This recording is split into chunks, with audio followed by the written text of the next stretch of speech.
Hello guys. Hey Bhagwan movie, sorry, hey Balwant movie trailer చూస్తాను భయ్య. బాగుంది. హే భగవాన్ అని ఎందుకు వచ్చిందంటే movie title first hey Bhagwan అనే పెట్టారు, తర్వాత హే బలవంత్ అని చేంజ్ చేశారు. దట్స్ వెల్, బట్ వాల్ పోస్టర్లో చాలా మట్టుకి మార్నింగ్ చూసా హే భగవాన్ అనే ఉంది old name. Maybe name change చేయకముందే ప్రింట్ చేస్తుంటారు పాపం. పెద్ద సమస్య వచ్చి పడిందే.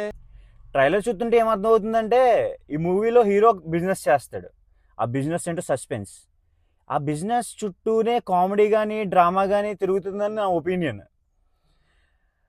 ట్రైలర్ చూస్తుంటే కామెడీ డ్రామా ఎంటర్టైన్మెంట్ అని చెప్పి క్లారిటీగా అర్థమవుతుంది. మూవీ చూసొచ్చాక ఏ విషయానో చెప్తాను. ఒకవేళ మీరు ఈ పాటికే మూవీ చూస్తుంటే మీ ఒపీనియన్ ఏంటో కామెంట్ చేయండి, స్పాయిలర్ వద్దు. చూసావా?